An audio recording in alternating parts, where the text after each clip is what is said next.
Hello, welcome to my channel AG Bollywood Academy। मेरा पहला video release हो गई और मैं कोशिश करूंगा 10 तारीख से पहले पहले तक आपको इतनी फीडबैक दूंगा ताकि आप आसानी से अपना ये नया पार कर दो। चलो देखते हैं। पहले हमने चैप्टर वाइज देते जाऊंगा और 9 तारीख को आपको इसकी पूरी सामारी बना के दूंगा ताकि जो एक्सपेक्टेड क्वेश्चंस होगा वो उसमें मिले। जो भी मैं वीडियो दे रहा हूं कोशिश करो अच्छी तरह से इसको देखें और समझे। कोई परेशानी हो कमेंट बॉक्स में डाल दो, मैं आपके लिए हमेशा तैयार रहूँ। चलो आज शुरू करते हैं। समरूपता को देके similarity. There are many students who are following English medium and I will also for them. You also try to pay your rapt attention towards my video and my questions, selected questions, which maybe your success, and I hope you will tell me after the exam whether I'm true or not। चलो आज शुरू करते हैं। Similarity देके ये जो मैं question को पहले अपना नोट कर लो। यदि ये आकृति है इसमें A B P Q C D समांतर रेखा है। A B is parallel to PQ and PQ is parallel to CD। That means all these three lines are parallel। हो सकता है ये पैरेलल ना दे के ये परपेंडिकुलर दे दे, लंब दे दे। लंब अगर देता है या परपेंडिकुलर देता है फिर भी ये समांतर हो जाएगा। किसी भी बहाने में ये ए बी पी क्यू और सी डी समांतर होगा, तभी हमारा ये प्रूव हो जाएगा कि अगर ये ए बी का लंबाई x है, पी क्यू जेड है, सी डी वाई है, तो हमें प्रूव करना है 1/x + 1/y = 1/z। चलो पहले हम ये बताते हैं सिमिलरिटी यानी कि समरूपता के बारे में। हमारा समरूपता आई है थेल्स के थ्योरम से। जब डी समांतर बीसी अगर होता है, थेल्स ने खाली इतना ही बात बताया कि AD अपॉन DB यानी कि AD upon DB = AE upon EC। कभी भी अगर बात को ये बेस के साथ ले, डी और बीसी में अगर रिलेशन एस्टेब्लिश करना चाहता है तो थेल्स वहां पे नहीं लगेगी, उसके जगह पे यहाँ पे समरूपता आ जाएगा, सिमिलरिटी। ये जो सिमिलरिटी है इसके रेशियो ये AD अपॉन AB और AE अपॉन AC के बराबर होंगे। ये बात को फॉलो करो। अब जैसे कि यहां पे हम देख रहे हैं कि ये जो ट्रायंगल है और ये जो ट्रायंगल है इसमें ये समांतर है, ये भी समांतर है, ये पैरेलल है, ये भी पैरेलल है और इन्हीं में रिलेशन एस्टेब्लिश करना है। इस बेस पे इस ट्रायंगलों का ये बेस है, इस ट्रायंगल का ये बेस है। बेस का रिलेशन जब देगा तो हमारे ये थेल्स नहीं लगेगा, सिमिलरिटी लगेगा। इसलिए मैं इसको रेड निशान दे दिया ताकि यहां पे मैं इसको लगाएंगे क्योंकि हमारा ये बेस पे बात चल रही है। ठीक है, चलो ये देख लेते हैं। क्वेश्चन आप नोट कर लो। अब आते हैं समझाने में। त्रिभुज को पहले हम ABD को कंसीडर करते हैं। Considering triangle ABD। In triangle ABD में PQ parallel AB, PQ parallel AB, PQ parallel AB है तो ऑब्वियसली ये जो छोटा ट्रायंगल है यानी कि this triangle is similar to this triangle because we know this is corresponding angle, these two are also corresponding and this is common. So obviously if this side is parallel to this one, so these two triangles, the smaller one and the bigger one, are similar कर दिया। अगर ये parallel है, ये similar है, समरूपता से यानी कि सिमिलरिटी से, बाई सिमिलरिटी हम इसको लिखेंगे P Q upon A B is equal to A Q D, जैसे कि यहां पे लिखा A D upon A B, Q D upon B D लिख दिया। इसकी वैल्यू जेड और एक्स दे रखा है, हमने जेड और एक्स पुट कर दिया। Z upon X is equal to Q D upon D B, एक नंबर।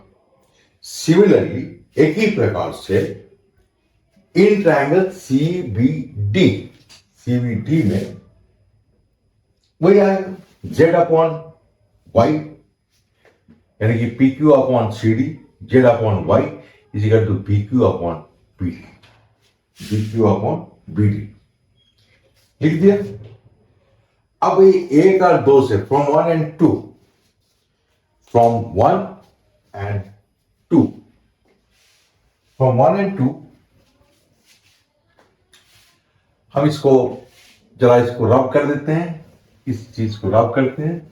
ओके, यहां पे प्रूव करते हैं। I have very limited resources, संसाधन बहुत सीमित है, इसी में हम कोशिश करेंगे आपको मदद करने की। एक और दो से, फ्रॉम वन एंड टू, एक और दो से इसको ऐड कर देंगे। Z upon X plus Z upon Y is equal to Q D upon D B plus B Q upon D B. You take common dv here. This is qd plus bq. Okay. इनको जोड़ दिया। I've taken the sum of these two first and second equation. Summing up together, we are having this one. Now qd plus bq, bq plus qd, this is also dv, and this is dv. Cancels out 1. Now you take common here from these two, take common z, 1 upon x, 1 upon y is equal to 1. Obviously, 1 upon x plus 1 upon y, you take z this side, so this will be proved. 1 upon x plus 1 upon y is equal to 1 upon z. Got it? याद रखना, कभी भी अगर ये आधार की यानी कि base की बात सिमिलर ट्रायंगल में करता है, अगर एक ट्रायंगल में कोई पैरेलल लाइन देता है, उस ट्रायंगल में टेल्स भी लग सकता है और सिमिलरिटी यानी कि समरूपता भी लग सकता है। यहां पे हम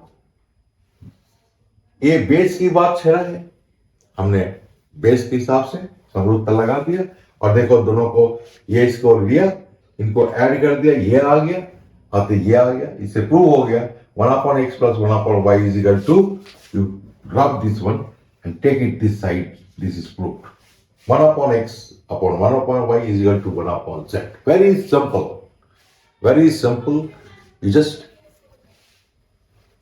keep it in mind and try to solve it whenever this question will be in front of you. Okay?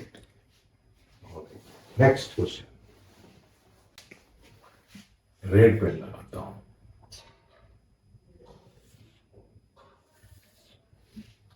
ये क्वेश्चन जरा नोट करना।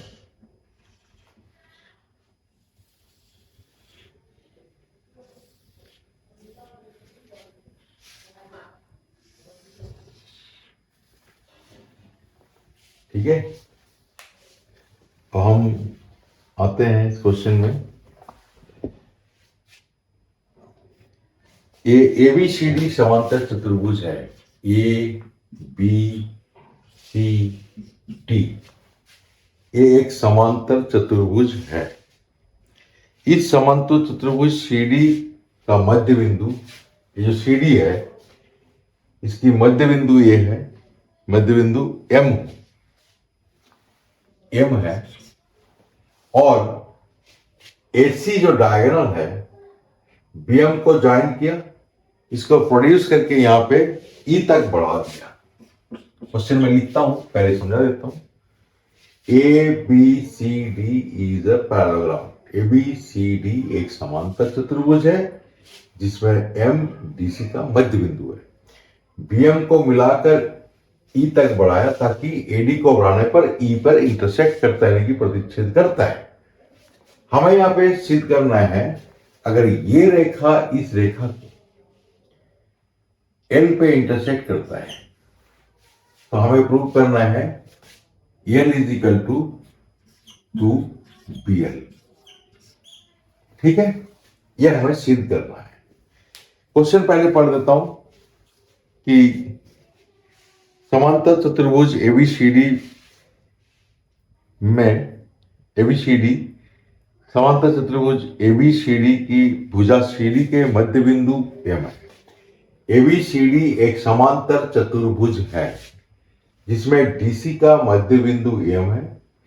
बीएम को मिलाकर अगर बढ़ाता हूं तो ये एडी को बढ़ाने पर ई पर प्रतिच्छेद करती है।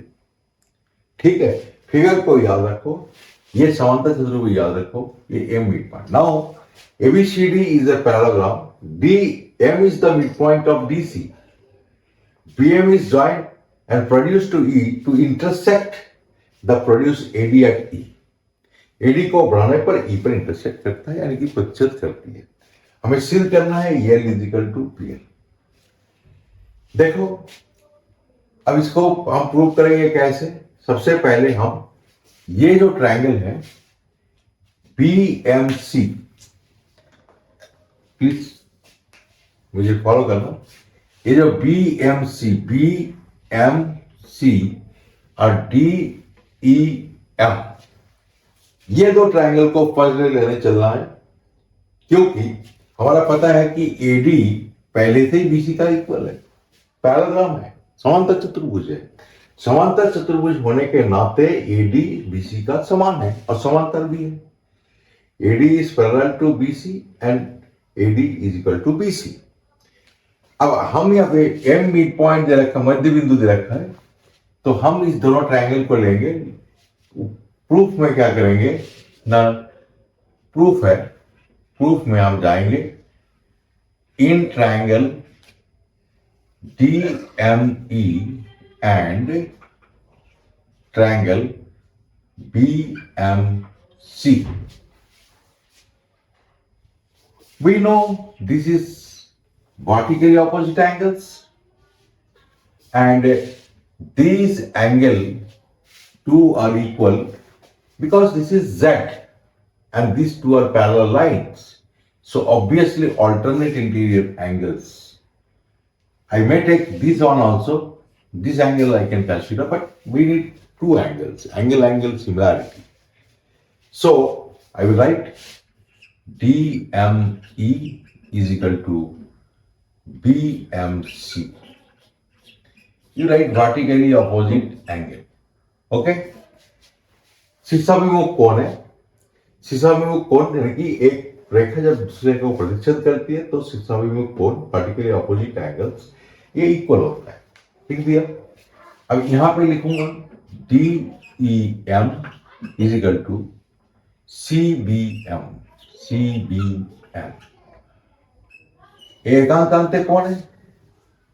ये एकांत अंत्य का हमने ऑल्टरनेट इंटीरियर एंगल्स, एकांतर हिंदी भाषियों के लिए अंत क्या कौन है? अंत कोण, एकांत अंत कोण है ये।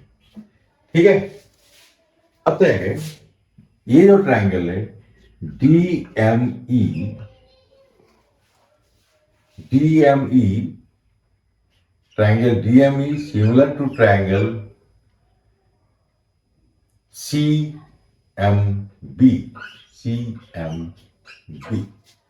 by AA similarity,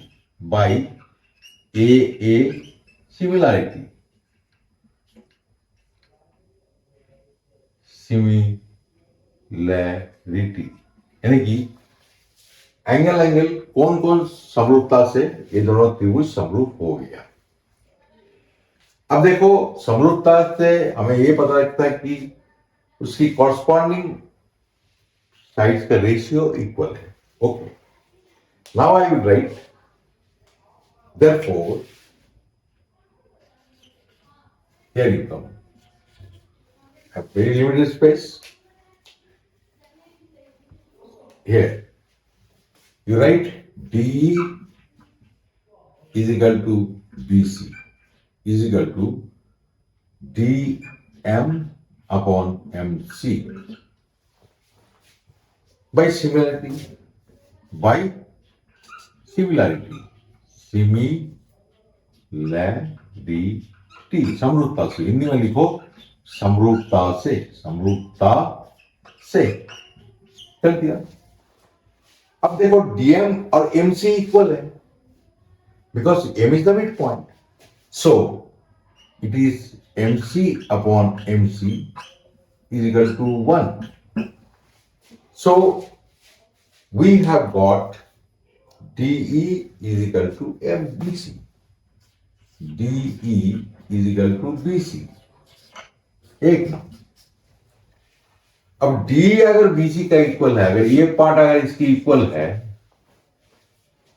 अब D BC ऑलरेडी AD का इक्वल है, therefore AE, therefore next line from here to come here, AE is equal to 2BC.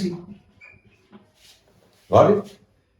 Because AE is equal to AD plus D, you don't have to write. You just give it an explanation. If D is equal to BC, therefore AE is equal to 2BC. AE is equal to 2BC because AD plus D, D is equal to BC and AD is equal to BC, so therefore A is equal to 2BC. Now I will consider to prove my this one. To prove, I have to prove L is equal to 2BL. Now you check. L is here, L is here, and BL is here in this line. On this line, L is here, B is here, E is here. So I have to take this triangle now in triangle ALE, ALE, त्रिभुज ALE तथा and और triangle LBC, triangle LBC, ठीक है। अब हम इसको थोड़ा रब कर देते हैं ताकि हमें स्पेस मिल जाएगी, ठीक है। हम इसको रब करते हैं। अब जब भी मैं क्लास लूंगा, आप मेरे साथ साथ कॉपी पकड़ लेना और कॉपी में लिखने की कोशिश करना ताकि समझना है क्लियर, ठीक है। अब आ जाओ। अब हम लेंगे ये जो ट्रायंगल ले लिया, त्रिभुज ALE और त्रिभुज BLC और LBC सेम है। अब देखो सेम आ गया, again this angle is equal to this angle, angle AEL is equal to angle CBL, CBL। Reason क्या है? ऑल्टरनेट इंटीरियर एंगल्स, एकांतर कोण है, ऑल्टरनेट इंटीरियर एंगल्स, एकांतर अंत कोण, अंत कोण, ये लिख दिया, ठीक है। और हम इसी को लेते हैं ALE, ALE is equal to CLB, CLB, शीर्षा विमुख, शीर्षा विमुख, शीर्षा विमुख कोण। आपको पता है इंग्लिश में कि vertically opposite angles, therefore triangle ALE similar to triangle CBL, triangle CBL by AA similarity, ठीक है। A समरूपता, ये हिंदी में लिखना है, आपको दोनों को कोशिश कर रहा हूं, ठीक है। अब हमारा याद है कि हमने इन दोनों को रिलेशन ऑलरेडी लिख रखा हूं यहाँ पे, इसको 3 नंबर दे दो, है ना, पहले का 1 नंबर 2 नंबर दे रखा था। अब आ जाओ, A upon B C is equal to EL upon BL. How? Because we have considered this angle and this angle. And this angle, this angle. The third angle is this one. This one is third angle and this one is your third angle. So this is corresponding side EL and this is corresponding side BL. Okay? Now A is equal to already from 2. This is your 2BC upon BC is equal to EL upon BL. Okay, from 2 यहाँ लिख दो, 2 से, from 3 3 से, 2 तो पहले था, 3 से BC BC cancel हो गया, एल क्रॉस मल्टीप्लाई करो, therefore L is equal to 2BL. Very simple theorem. Okay, now you have got it. This two are very important questions. ये बहुत ही महत्वपूर्ण क्वेश्चन है जो कि आपका पेपर में आने की चांसेस पूरी है. कोशिश करना ये दोनों थ्योरम को अच्छी तरह से और कोशिश करना इसको लिख के रखना हमेशा, ताकि आप घर में प्रैक्टिस करो. बहुत इजी है. पहले ये दोनों ट्रायंगल को सिमिलर कर लो, फिर ये बड़ा दोनों को सिमिलर कर लो, आ जाएगा. ठीक है, चलो आते हैं, जरा सर्कल में चलते हैं. सर्कल में घुस के थोड़ा एक और कर देते हैं कुछ. ये सर्कल आ गया, पेन थोड़ा डार्क नहीं हो रहा, लाइट में आ रहा. ये ट्रायंगल बना, ये सर्कल बना दिया. यहाँ पे ये जो है सेंटर बना दिया, ये टेंजेंट बना दिया, ये हमारा टेंजेंट बना दिया. यहाँ पे ये टेंजेंट बना दिया. आने के बाद क्या किया, ये एंगल को इसको जोड़ दिया.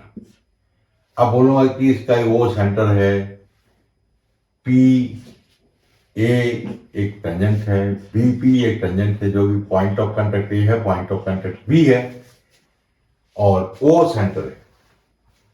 अब हमें प्रूव करना है कि angle A P B is equal to twice of angle O A B और twice of angle O B A. Same thing है, because this two triangles are equal. This are isosceles triangle. ये समद्विबाहु त्रिभुज हमेशा याद रखना.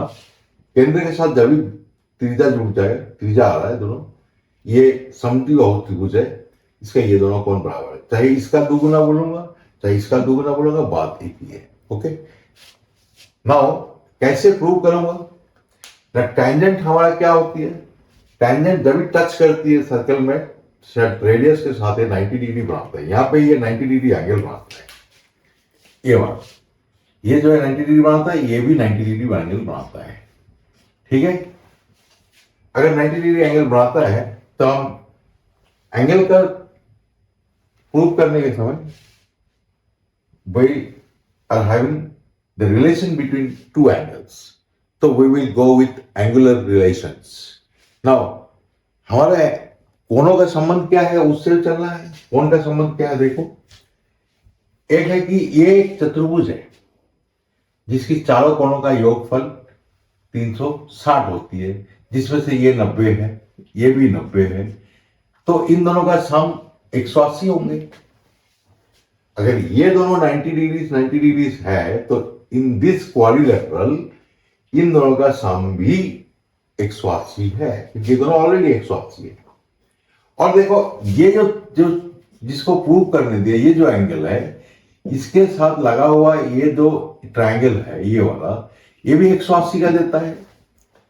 तो जब भी इक्वलिटी होल्ड करता है, यानी कि जब समान कुछ चीज आ जाती है, तभी हमारा समीकरण बन जाती है और हमारा सिद्ध भी बहुत आसानी से हो जाती है.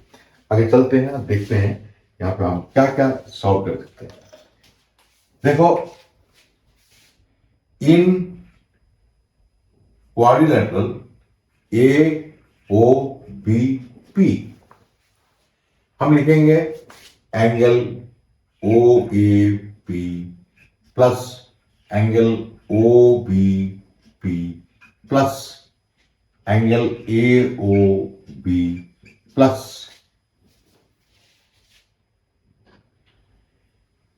AOB plus angle APB is equal to 360 degree.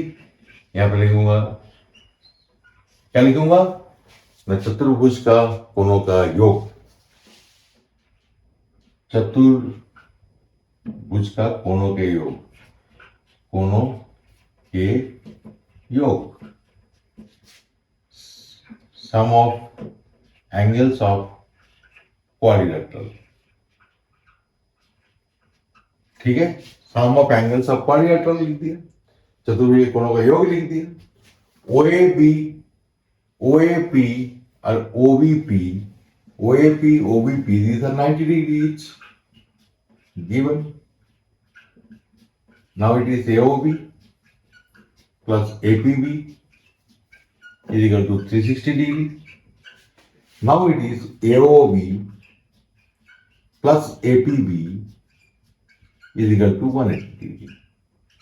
एक नंबर डाल, ठीक है। अभी फिलहाल एक नंबर में रखिए। अब हम आते हैं इसमें, अब हम लेंगे ये छोटे वाला ट्रायंगल, एक नंबर हो गया छोटे वाला ट्रायंगल जो सेंटर के साथ बनी हुई है। अरे ये आइसोसेलेस ट्रायंगल है, ये दोनों एंगल हमें पहले से ही बोल रखा हूं कि ये दोनों एंगल इक्वल है क्योंकि रेडियस है ये। नाउ इन ट्रायंगल AOB, त्रिभुज AOB में कोण AOB जमा कोण OAB जमा कोण OBA is equal to 180 degree. त्रिभुज का कोण, angle sum property of triangle, angle sum property of triangle, त्रिभुज का कोणों का योग, त्रिभुज के कोणों के योग, जरा नोट करना, थोड़ा टाइपिंग गलत हो रहा है। एनीवे, अब हमें पता है कि OAB और OBA दोनों इक्वल है। हमें OAB को अगर प्रूव करना है या OB को प्रूव करना है, उसकी जगह लगा दो दोबारा।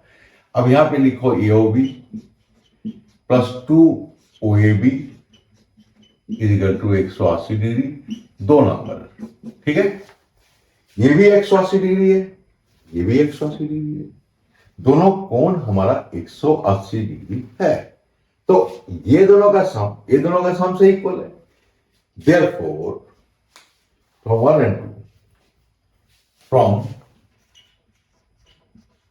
1 and 2, देखो दिख रहा है, 1 and 2 से क्या करूंगा ना, हम लिख देंगे AOB, angle AOB plus angle 2 angle OAB is equal to ये वाला AOB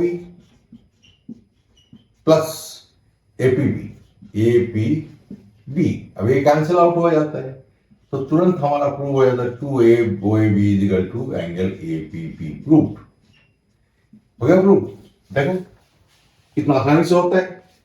एक बार इस चतुर्भुज का चारों कोण का योगफल लिख दो, जिसमें कि दो 90 पहले से पता है, तो ये दोनों एंगल का 180 हो जाएगी। और ये जो ट्रायंगल है इसमें भी ये तीनों कोणों का योगफल 180 होगी। दोनों को बराबर कर दो, यहां आते ही उसको बराबर लिख दो। जैसे ही बराबर लिख दिया यहाँ पे, ये दोनों कोण कट गया, ये इसका इक्वल हो गया। क्लियर, ये ध्यान रखना। Okay, next. आप मेरे साथ साथ लिख रहे हो ना। अगर इसमें भी कोई परेशानी हो, आप मेरा उसमें चैनल में जाओ और रिमार्क कर दो अपना, या अपना जो भी कहना है लिख दो, और मैं आपको सॉल्यूशन देंगे, इसको भी हल करेंगे। ठीक है, नेक्स्ट। अब हम सोचो कि मैं 200 रुपया लेके बाजार गया। अब क्वेश्चन कैसे आएगा, देखो पॉइंट इक्वेशन का, स्टेटमेंट का क्वेश्चन। 200 रुपया लेकर हमने बाजार गया, अब कोई सामान खरीद रहे हैं, तो खरीद रहे हैं, उसमें बोलूंगा कि अगर उसकी कीमत 10 रुपया कम होता तो मुझे उस एक सामान और ज्यादा मिलता। ठीक है, हमने कुछ सामान खरीदना किया तो उसकी प्रत्येक तो मूल्य होगा। अब मैं कह रहा हूं कि अगर उसकी सामानों का कीमत 10 रुपया कम हो जाता तो हमें एक सामान ज्यादा मिलता। ठीक है, एक क्वेश्चन हो गया। तो हमने इस टाइप का क्वेश्चन में क्या करेंगे कि पहले लगेंगे कि चलो भाई हमने एक सामान खरीदने की जो खरीदा वो एक सामान खरीदा। अब एक सामान खरीदा तो 200 रुपया में ले गया, 200 रुपया में सामान मिल रहा है और 200 रुपया में ही सामान हमको खरीदना है। तो 200 रुपया को एक से भाग देंगे, डिवाइड करेंगे, तो हमारा जो आएगा उतना कितनी संख्या खरीदा वो आ जाएगा।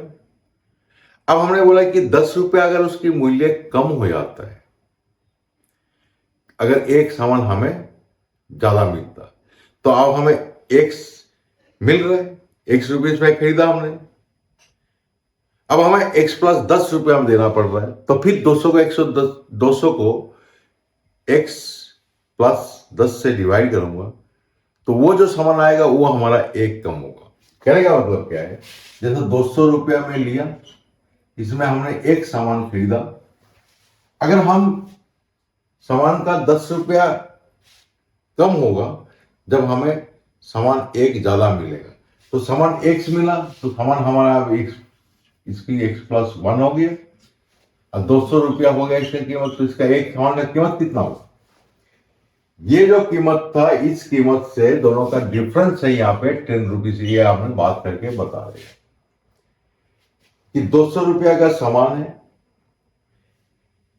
खरीदा, अगर 10 रुपया उसमें प्रत्येक सामान का कीमत अगर 10 रुपया कम हो जाता तो हमें एक सामान ज्यादा मिलता।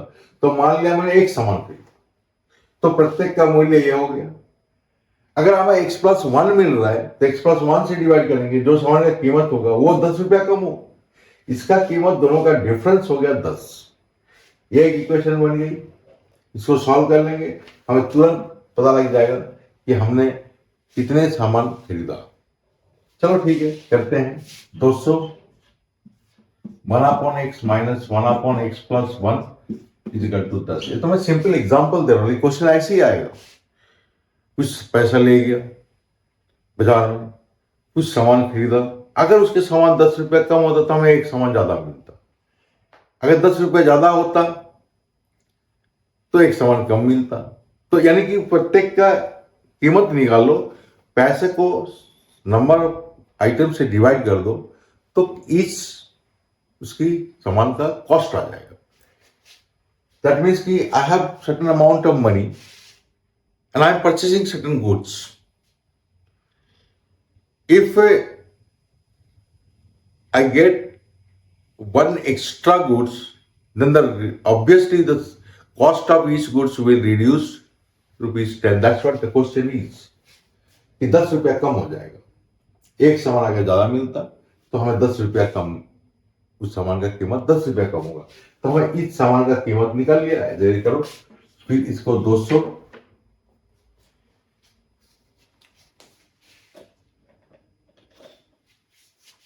अब ये 200 क्या आएगा, x कॉमन एलसीएम ले लो, x plus 1 minus x is equal to 10। Cancel 200 क्या आ गया, X square plus x into 10 is equal to 10x square plus 10x। Now 10x square plus 10x minus 200 is equal to 0। Now cancel this one. Now we have x square plus x plus 5x minus 4x minus 20 is equal to 0. x plus 5. Here it is minus 1, sorry, minus 4. X plus 5 is equal to 0. X plus 5 into x minus 4 is equal to 0, x is equal to -5. This is not possible. X is equal to 1. Yes, this is the. That means I have purchased 4 goods, 4 items. Okay? ये आपको समझ में आया? अब देखो ये क्यों ऐसे समझा रहा हूं मैं, क्योंकि इसी क्वेश्चंस को फिर ए बढ़ेगा, यही क्वेश्चन मैं बनाता हूं फिर। अब कैसे क्वेश्चन बनता है, अब मान लो ये 200 रुपया हटा दिया, ठीक है। अब हमें 200 किलोमीटर का दूरी तय करना है, ठीक है। 200 किलोमीटर का distance I have to travel 200 kilometres. तो मेरा एक सर्टेन स्पीड है, अगर मैं कुछ निश्चित गति से जाता हूं, वेग से जाता हूं, तो मुझे कुछ समय लगता है।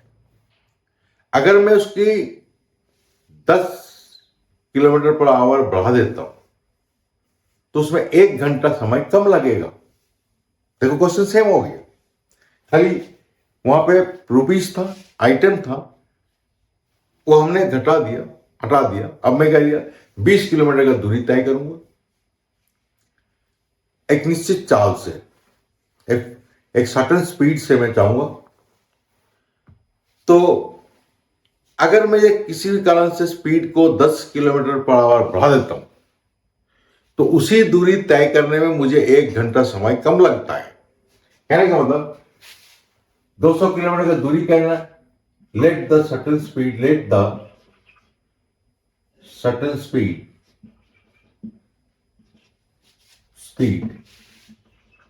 B x kilometre per hour. माना औसत चाल और एवरेज स्पीड, सर्टेन स्पीड क्या है, एवरेज स्पीड भी बोल सकता हूं। यहां पर माना, आप हिंदी में बोलोगे, माना उसकी निश्चित चाल, माना माना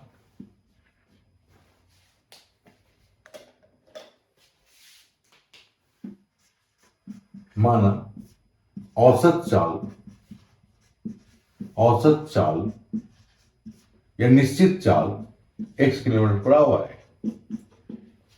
अब तक टाइम टेकन, समय लिया कितना, टाइम टेकन समय लिया, क्या हुआ, समय कितना लिया ना, 200 बटा x आवर्स, ठीक है। फिर मैं क्या बोला, अगर मैं 10 किलोमीटर प्रति घंटा तेज चलता तो मुझे 1 घंटा समय कम लगता है।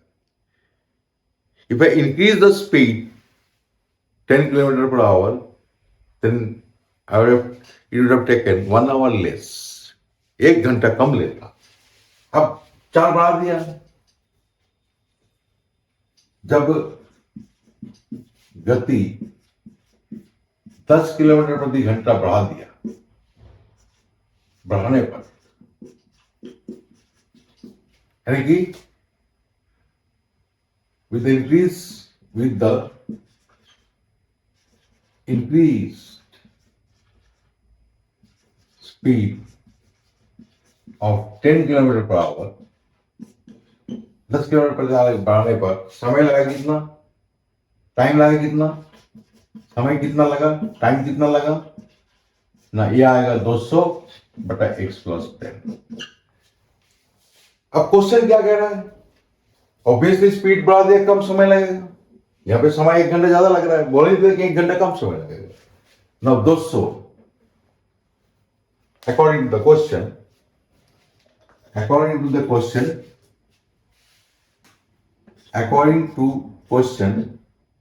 200 बटा x माइनस 200 बटा x plus 10 is equal to 1 hour, 1 घंटा कम समय लगेगा, ठीक है। ये क्वेश्चन बन गई। देखो एक ही चीज को घुमा फिरा के हमारा क्वाड्रेटिक इक्वेशन है कि द्विघात समीकरण बनाने के लिए कैसे कैसे क्वेश्चन बन रहे हैं। पैसे ले लिया, सेम पैसा से मैं गुड्स खरीदता हूं, कुछ कम होगा पैसा, ज्यादा सामान मिला। ऐसे ही सेम डिस्टेंस तय कर रहा हूं, कुछ स्पीड से जा रहा हूं तो टाइम लग रहा है, अगर स्पीड बढ़ा दिया तो कम समय लगेगा। ये जो है क्वेश्चन सेम है, लेकिन लैंग्वेज इसका डिफरेंट है। Now let's see, if I solve this question, here it is 200, take common, 1 upon x minus 1 upon x plus 10 is equal to 1. Now,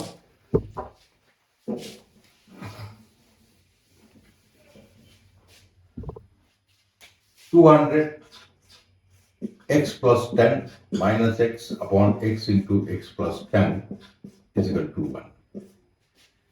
Now x cancels. This is your 2000, this is your x square plus 10x.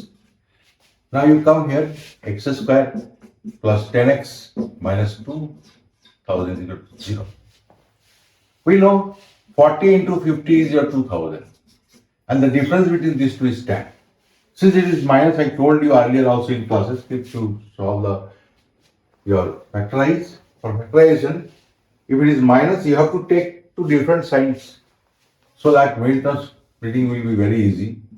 The larger one will get positive sign here because it is positive and this is your negative. This way, continue. X plus 50 minus 40, x plus 50 is equal to 0. ठीक है, अब x plus 50 into x minus 40 is equal to 0. Now you see, therefore, x is equal to minus 50, it is not possible negative, x is equal to 40 kilometer per hour. This is the average speed or the speed at which I have traveled. देखो same question को मैंने कैसे करके घुमा दिया, एक बार बाजार में सब खरीदने गया, एक बार यही क्वेश्चन फिर बोल सकता है एरोप्लेन में। एक एरोप्लेन को 200 किलोमीटर का दूरी तय करना है एक निश्चित चाल से, एक सर्टेन स्पीड से वो एक 200 किलोमीटर डिस्टेंस तय करेगा।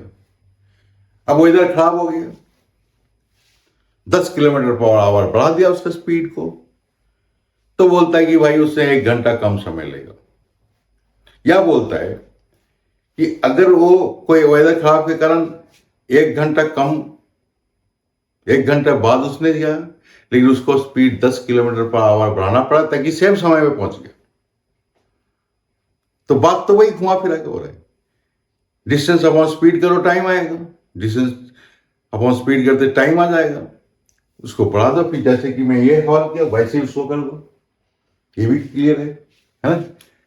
आज तो इंटरेस्टिंग क्वेश्चंस के बारे में आपको बताता हूँ। पहले तो मैं आपको ज्योमेट्री में ले गया, फिर आपको क्वाड्रेटिक इक्वेशन का क्वेश्चन, स्टेटमेंट का क्वेश्चन में आ गया थोड़ा बहुत करने के लिए। अब आपको मैं एपी का कुछ ट्रिक्स दूंगा। एपी का डी निकालने के लिए 2 मेथड याद रखना, एक मेथड।